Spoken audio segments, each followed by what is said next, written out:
இலங்கை வைத்தியசாலை பிண அறைகளில் குவிந்து கிடக்கும் கோவிட் சடலங்கள் துர்நாற்றம் வீசுவதாக தகவல். அரசு ஊழியர்களுக்கு முக்கிய அறிவிப்பு. இலங்கையில் மேலும் 8 பொருட்களுக்கு தடை. பொது போக்குவரத்து சேவை 100% பாதுகாப்பற்றது. மக்களுக்கு முக்கிய அறிவித்தல். ரத்மலானையில் வாகனம் ஓட்டும் ஆசனத்தில் இருந்த சாரதி திடீர் மரணம். கொரோனா மரணங்களால் திணறும் இலங்கை. இறுதியாக வெளியான எண்ணிக்கை 98 என அறிவிப்பு. எகிறும் கொரோனா தொற்று. சுகாதார பிரிவு விடுத்துள்ள கடுமையான எச்சரிக்கை. தடுப்பூசி ஏற்றாவிட்டால் தொலைபேசி துண்டிப்பு. சம்பளம் ரத்து. பாகிஸ்தான் அரசாங்கம் அதிரடி. Maniums.co.uk-இல் 30 பவுண்ட்ஸுக்கு மேல் பொருட்களை ஆர்டர் செய்தால் next day free delivery within 5 miles radius.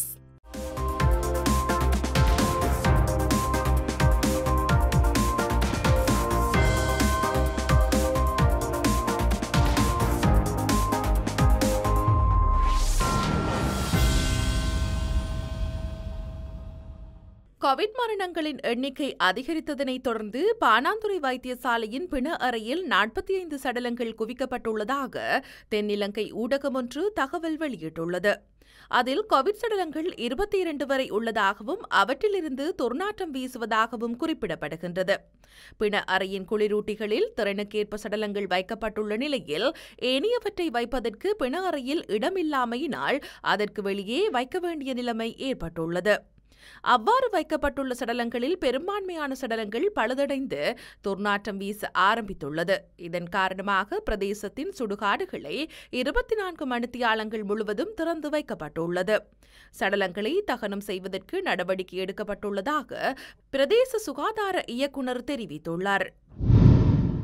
நாட்டில் கோவிட் தொற்று நிலைமை தீவிரமடைந்து வரும் நிலையில் அரச ஊழியர்களுக்கான அறிவிப்பொன்றும் வெளியாகியுள்ளது.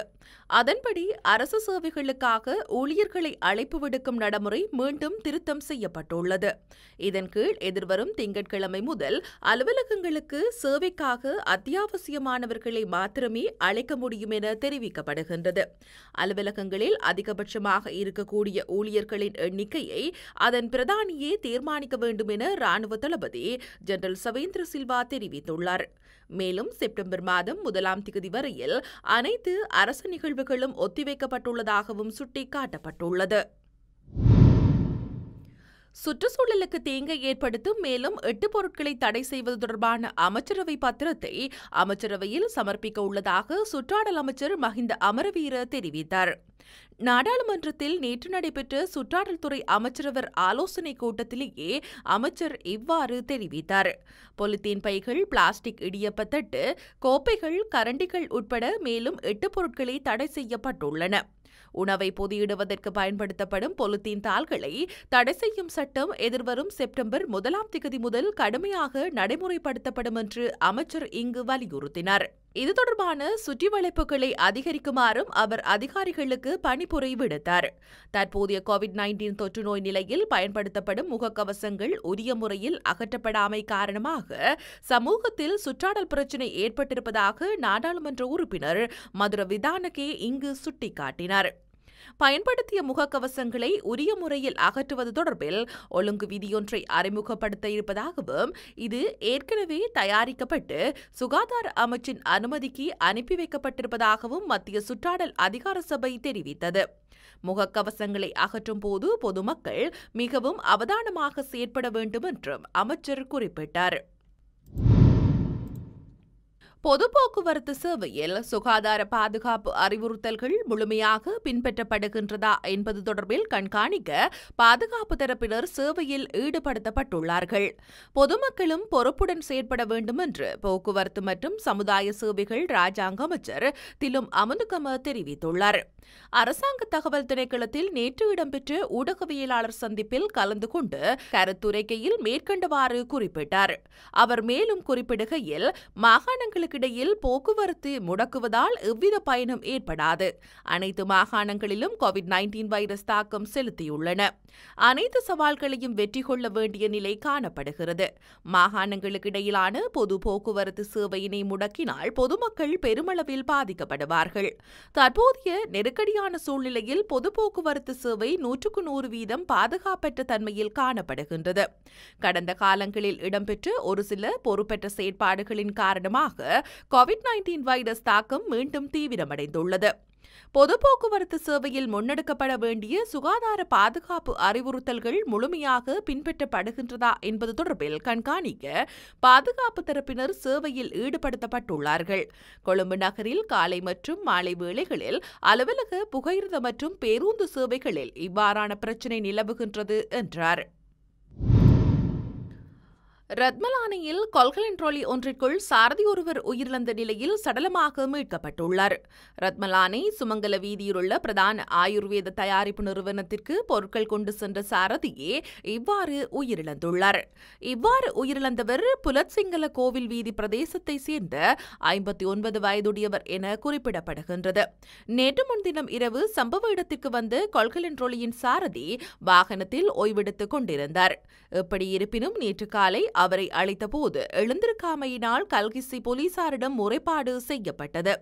இதனையடுத்து சம்பவ இடத்துக்கு வந்த போலீசார் அவர் உயிரிழந்துள்ளதாக தெரிவித்துள்ளனர்.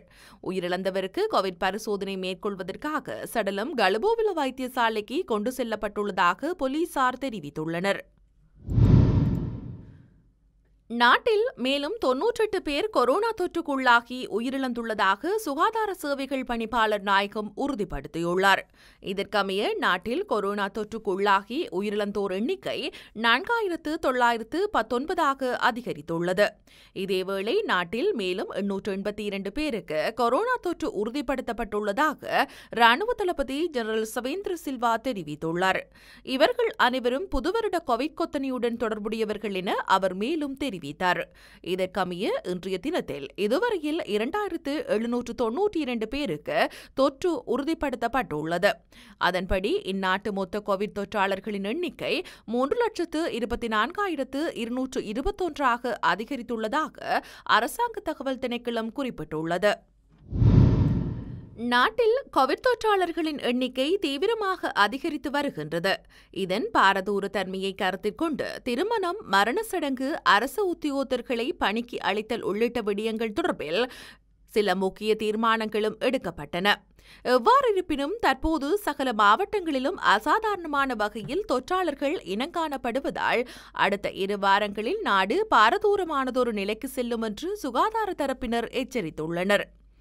இதேவேளை கோவிட் தொற்றாளர்களுக்கு மத்தியில் மேல் மாகாணத்தில் குறிப்பாக கொழும்பு மாவட்டத்தில் டெல்டா தொற்றாளர்களின் எண்ணிக்கை அதிகரித்து வருவதாகவும் இம்மாவட்டத்தில் காணப்படும் தொற்றாளர்களில் 75% டெல்டா தொற்றுக்கு உள்ளாகியுள்ளதாகவும் ஸ்ரீ ஜாவர்தனபுர பல்கலைக்கழகம் தெரிவித்துள்ளது.